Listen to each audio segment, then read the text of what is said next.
Thor and Odin. Two names that echo through Norse mythology, with a force that has lasted more than 1,000 years. One is remembered as the god of thunder, a warrior with unmatched strength and a protector of mankind. The other is revered as the All-Father, a god of wisdom, magic, and sovereignty, who ruled from his high seat in Asgard. But who was greater? Was it Thor, the defender of Midgard, who struck fear into giants with his mighty hammer? Or was it Odin, the seeker of knowledge who sacrificed more than any other to gain ultimate power? Ancient poets and sagas leave us with conflicting images, fueling a debate that continues in modern times. Could greatness be defined by strength or by wisdom? By leadership or by sacrifice? To understand the rivalry between Thor and Odin, we must first step into the world of the Norse people. The core of these myths flourished in Scandinavia during the Viking Age, from around 800 AD to 1100 AD.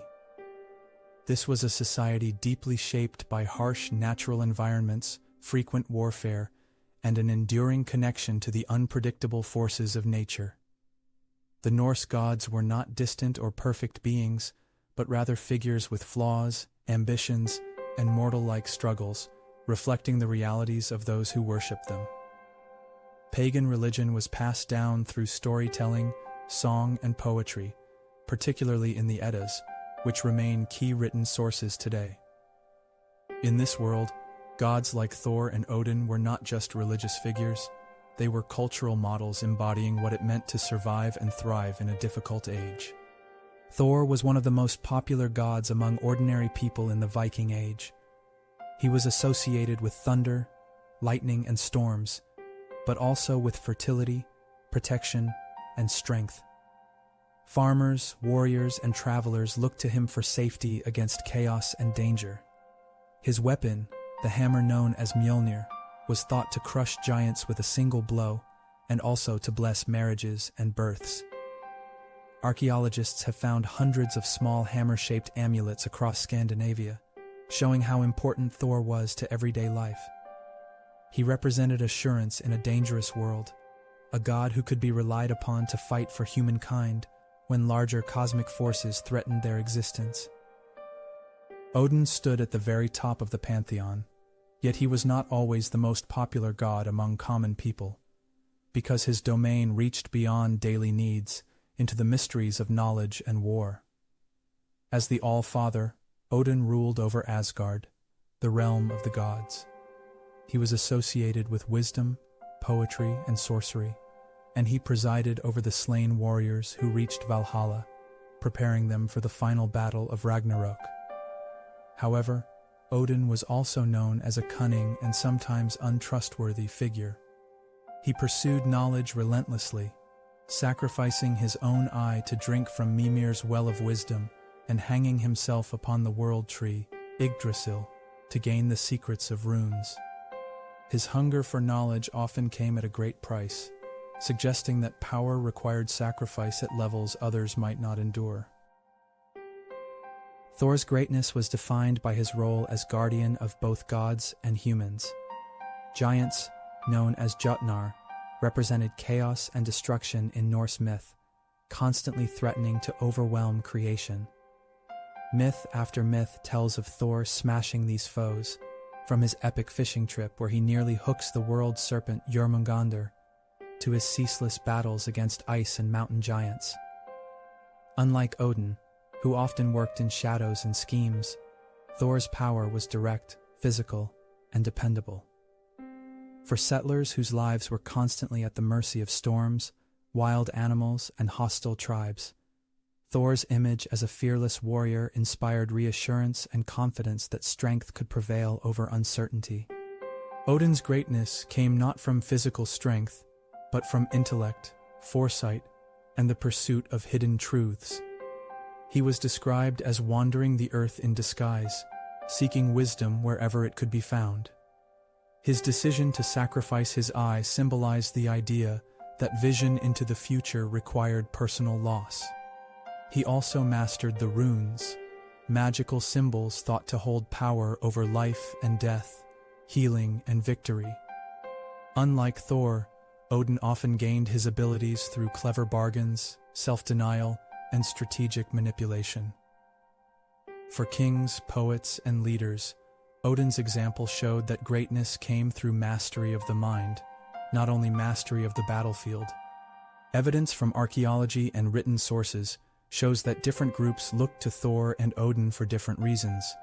Farmers, craftsmen, and travelers often favored Thor, valuing his presence as a protector and provider. Chieftains, poets, and warriors who sought to achieve eternal honor in Valhalla looked to Odin, hoping he would choose them for his hall. Thor's hammer amulets appear in widespread numbers across Scandinavia, suggesting his popularity among ordinary people was unmatched. By contrast, Odin's cult seems to have been strongest among the elite, those who wielded political and military power. This division reveals not just two gods, but also two approaches to life, one rooted in survival and protection, the other rooted in ambition and vision. Some surviving myths place Thor and Odin in situations that highlight their contrasts, and their rivalry is subtle but noticeable. In several stories, Thor charged headlong into conflict, while Odin relied on trickery and subtle maneuvering. For example, legends describe Thor's relentless fight against giants, while Odin is said to have made uneasy truces with them to learn their secrets. Historians point out that the tension between brute strength and intellectual cunning reflected a deeper cultural dynamic within Norse society itself. The myths allowed listeners to consider which kind of power would ultimately triumph when the gods' fate at Ragnarok approached. The Norse myths predicted the end of the cosmos in an event known as Ragnarok. For both Thor and Odin, this moment was the ultimate test of greatness. Odin was prophesied to fall in battle to the monstrous wolf Fenrir, despite commanding armies of the dead. Thor was destined to slay the great serpent Jormungandr, but to collapse from its venom immediately afterward. These myths show that even the mightiest gods could not escape mortality, but they also demonstrate what each stood for. Odin's death embodies the inevitable limits of knowledge and authority, while Thor's death symbolizes unrelenting courage even in the face of doom. The question of who was greater, Thor or Odin, has no single answer, and that is what makes the debate so compelling. Historians note that greatness in Norse belief was not about perfection or invincibility, but about embodying values that mattered to different groups at different times. Thor represented strength, dependability, and protection, while Odin embodied wisdom, foresight, and the cost of ambition. Each figure offered a different path, reflecting the diverse needs of the society that worshipped them. Today, both Thor and Odin remain powerful cultural symbols. Thor has found new life in popular culture as a superhero, while Odin continues to appear as a figure of wisdom and mystery in literature and art. Archaeologists and historians still examine the artifacts, poems, and rituals left behind to understand how these gods shaped the everyday world of the Norse. More than 1,000 years later, the rivalry between Thor and Odin still sparks fascination, showing how myths can endure and adapt across time. Thor and Odin offered two very different visions of greatness, one grounded in raw strength and protection, the other in wisdom and sacrifice. The people who worshipped them saw both as essential, not opposites, but complements in the balance of existence. Ancient sagas leave us with the question unresolved, because perhaps it was never meant to have a single answer. Was greatness found in the hammer that defended the world, or in the eye that pierced its mysteries? The myths leave that decision to us, ensuring that the debate between Thor and Odin will never truly end.